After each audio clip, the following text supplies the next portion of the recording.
Welcome back to my channel, friend. For this video, I wanted to impart some of my knowledge when it comes to the world of conceptual photography. Over the 4 or 5 years that I've been doing this, I have definitely picked up a thing or two along the way. So if you are new to conceptual photography, or perhaps you have experience but are just getting back into it, then I hope that these tips will help you with your creative journey.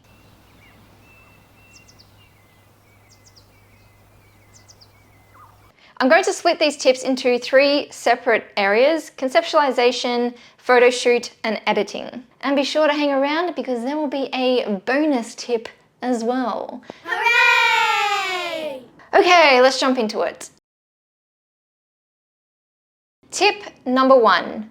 Embrace symbolism and storytelling in your work. Symbolism is this wonderful way to take a visual element and use it to illustrate an idea or emotion beyond what is shown at face value. So you can use elements such as props and costuming, posing, or even color in a way that can help you further your idea and the meaning behind it. When you've got an idea, take a look at what elements are there and what they could represent. Because different elements can represent more than one thing, especially in different cultures. For instance, the color red can represent love and romance. And then at the complete opposite end of the spectrum, it can represent danger and death. If you're not sure what something represents, I recommend Googling it. Or if you're a book nerd like yours truly, guilty, there are plenty of books out there on the world of symbolism. One I can recommend is the Dictionary of Symbols, and I will leave the information for this and some others in the description below. Researching symbolism and what something represents is also a fun way of inspiring ideas if you are feeling stuck on what to create. Embrace symbolism, my friend. Tip number 2.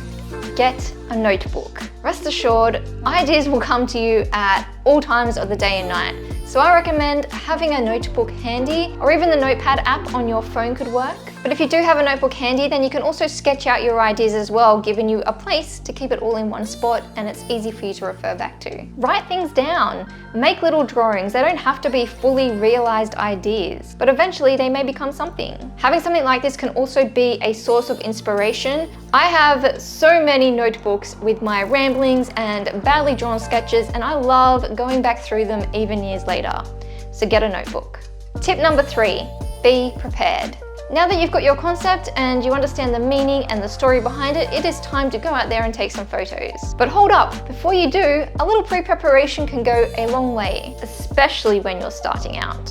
I can't tell you how many times, even to this day, that I have gone out there and I have forgotten something, or I have shot something on the wrong angle and I have to go back out and shoot it again. And believe me when I say this, it gets real tiring, real quick when you keep making the same silly mistakes. I get very frustrated with myself because I never seem to learn. But don't do as I do as I say, do your prep. Trust me. Write down a shot list of all the photos that you need to take. Even draw them out if that helps you. And then take that with you and mark it off as you go along. Check off what equipment you'll need. Have you got your props and your costume? Are they loaded in the car, ready to go? To make this even easier for you, I have made up a free ebook download that contains a shot list, somewhere to leave notes, it's got a checklist, even somewhere that you can draw out your concepts. And you can print this off and take it with you. If you would like access to this free download, I have left a link in the description box below where you can access it. Feel free to use this to help you with your preparation. Tip number 4, shoot in manual. Even if you're brand new, put yourself into manual mode. The sooner you do, the sooner you'll understand how to use it. Taking your photographs in manual mode will give you complete control over your camera, including the ISO, the aperture, and the shutter speed. By learning to adjust these settings yourself, you'll be able to creatively control how your images look. If you don't understand ISO, aperture, and shutter speed and how they all work together just yet, that is fine. I have also included some information on that in my free ebook download as well. So go right ahead and put yourself into manual mode. Tip number 5, take photos at the same perspective. If you're creating a concept that requires compositing, I cannot stress the importance of photographing each element at the same perspective. If you don't, it will not look real when you composite it together in Photoshop. Some concepts may require different perspectives, such as this one that I did here. When I did this concept, I shot Alex straight on, but when I shot Billy, I shot her at a lower angle and I had my camera tilted up because I knew that she would be higher up in the frame. However, when I took photos of Billy standing on the stool, I took photos of her feet, and I took photos of the dress swishing, all those three elements were at the same perspective. Having a tripod can really help with this as it'll keep your camera steady and in the one spot, but if you are hand holding your camera, just be wary of the angle that you're shooting at. Tip number 6, photograph in the same lighting. As is with perspective, the same goes for lighting. If you're compositing elements together in Photoshop, having consistent, even lighting coming from the same direction is going to be paramount to creating a realistic image. Trying to shift light in Photoshop can be really difficult. I commend digital artists who take random stock images and make them look all blended. I cannot do it, so I always make sure that my lighting is consistent. For me, being a natural light photographer, a big part of what helps me get consistent lighting is the weather conditions that I'm shooting in, which is typically overcast lighting. When the sun is shining on you, it creates really harsh shadows and it can shift really quickly. So I don't recommend shooting in direct sunlight personally, but it is up to you. For me though, I am forever chasing the clouds. Occasionally I do shoot during blue hour, however you only have like a 10-minute window to get it done, so it's always a rush. So that is why overcast lighting is my weapon of choice. If you decide to use studio lighting, then it shouldn't be too difficult for you to set up a lighting system that will keep it consistent throughout. Tip number 7, get a tripod and wireless remote. This is especially true for those of you who are doing self-portraits and will be out on your own on the photo shoot. But even if you are using models, a tripod can come in handy at times. You don't need to start with some fancy pants tripod either. I started out with a very cheap tripod that I got off eBay. I think it cost me like $30. It was only until recently that I upgraded, and the only reason I did is because my cheap one finally broke. As for the wireless remote, you have a few options. By the way, this will only be if you're ever doing self-portraits and you don't have an assistant. You can use the timer on your camera. Most modern cameras have a 10-second timer, and you can also set it up to take photos at 2-second intervals. If you're doing this, you'll just need to set the timer and then run into position. Alternatively, you can buy a wireless remote that connects to your camera, or if your camera brand has an app, you can use that as well. I have a Canon camera and I like to use the Canon app on my phone. I just connect it to my camera's Wi-Fi, I open it up, I'm able to see myself and I can adjust the settings.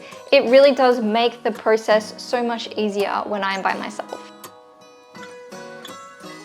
Tip number 8, Photoshop basics. The best thing you can do when it comes to Photoshop is to learn the tools that you need to create the art that you want to create. Unfortunately, I learned this the hard way. The first time I went into Photoshop, I found it really overwhelming, and I tried to learn everything there is to know, which I'm pretty sure is impossible, unless you're Unmesh from Piximperfect. The point is, you don't need to know everything there is to know about Photoshop. I only use a very small amount of basic tools when I am editing and compositing my images. The way that I figured out what tools I would need to create my images was just through experimentation and watching free tutorials on YouTube. I've also included in my free ebook some resources of really great YouTube channels where you can learn all about Photoshop for free. That link is in the description.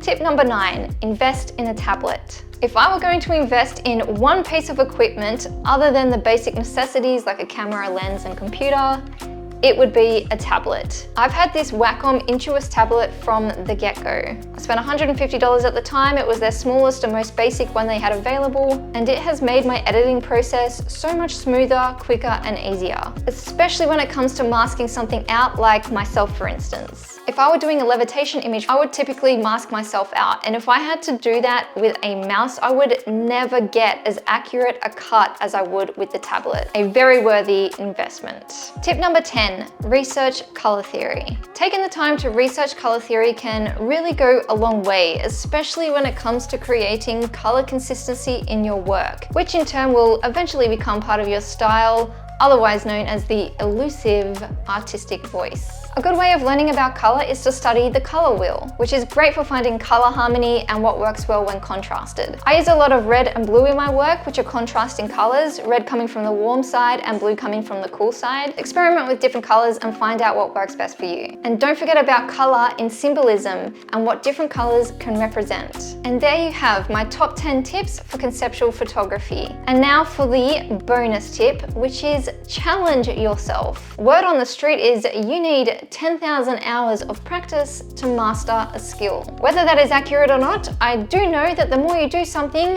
the better you will become. It may take 10,000 hours, it may take 1,000 hours, but the sooner you start, the better. And what better way to master a new skill than to challenge yourself? You could try a 52-week challenge where you create a new image once a week, or you could do a 30-day challenge where you create an image every day for 30 days, or you could go full steam, all in, and do a 365-day challenge where you create a new image every day for a year. I will say this though, be wary of the daily challenges because it's easy to fall into a habit of creating quantity over quality, which means your art will suffer for it, and so too can your mental health. Other than daily challenges, there's things like prop challenges, word prompts.